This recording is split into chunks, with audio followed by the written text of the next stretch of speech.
स्वागत है आप सभी का अपने YouTube चैनल जॉब गाइड गुरुजी में। आज की इस वीडियो में एक ऐसी सरकारी स्कीम के बारे में जानकारी देने वाले हैं जिसे हम शादी अनुदान योजना कहते हैं।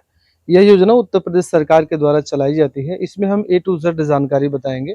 यह योजना किसके लिए है, कौन कौन पात्र है, कैसे फॉर्म को अप्लाई करना है और कैसे आपको पैसे प्राप्त करने हैं और कितने पैसे मिलते हैं।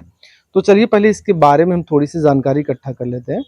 इस योजना को हम शादी अनुदान योजना के नाम से जानते हैं, जो कि अन्य पिछड़ा वर्ग समाज कल्याण विभाग द्वारा चलाई जाती है। यह योजना खास तौर पर ओबीसी यानी कि अन्य पिछड़ा वर्ग समुदाय की बेटियों की शादी के लिए चलाई जाती है।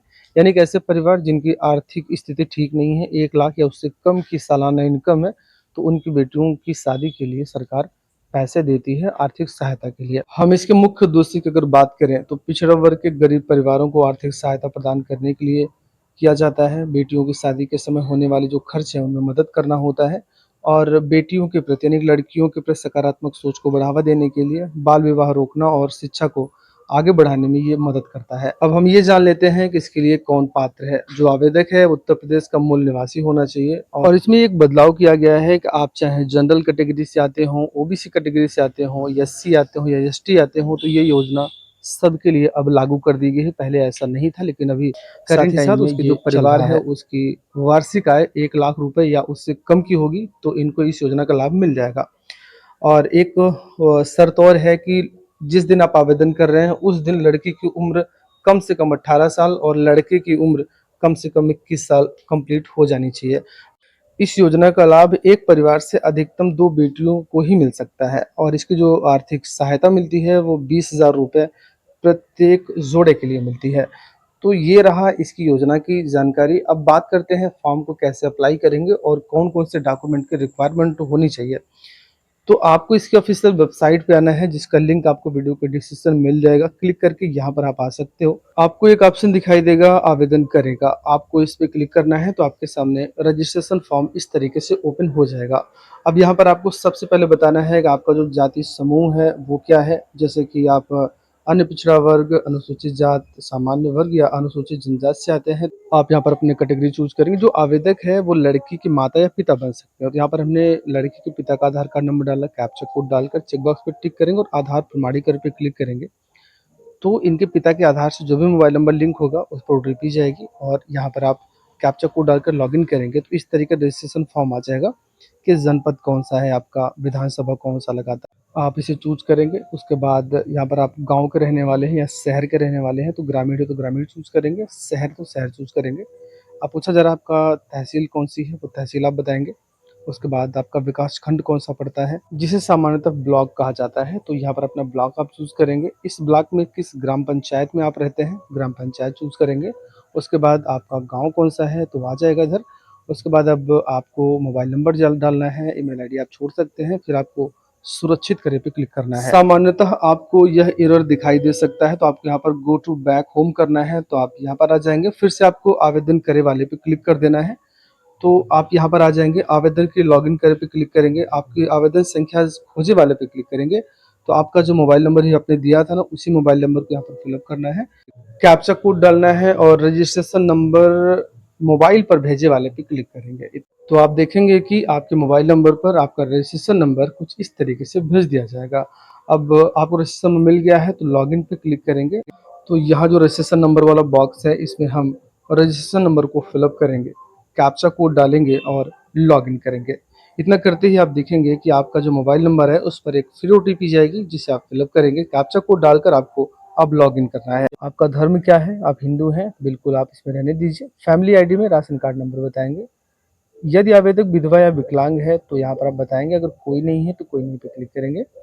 पुत्री के साथ आवेदक का क्या क्या संबंध है, जैसे कि ये जो आवेदक है कौन है, वो माता थे पिता थे, तो हमने पिता का आधार नंबर डाला था, यहाँ पर आप पिता चूज करेंगे। अगर माता का डाले माता चूज करेंगे। क्या आवेदक द्वारा दूसरी पुत्री के आवेदन किया जा रहा है, यानी कि जो आवेदक है क्या दूसरी पुत्री कर रहा है या पहली पुत्री है, तो ये पहली पुत्री है तो यहाँ पर हम नहीं पे क्लिक करेंगे। उसके बाद यहाँ पर कैप्चा कोड डालना है, फिर सुरक्षित करें और आगे बढ़े पे क्लिक करेंगे। अब यहाँ पर पूछा जा रहा है कि जिस लड़की की शादी है उस लड़की का आधार कार्ड नंबर यहाँ पर आप फिलअप करेंगे, कैप्चा कोड डालेंगे, चेक बॉक्स पे आपको टिक करना है और आधार वैलिडेट पे क्लिक करेंगे।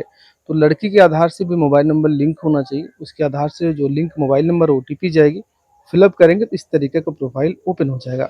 अब आपको अगर सही है तो सुरक्षित करें पे आपको क्लिक करना है।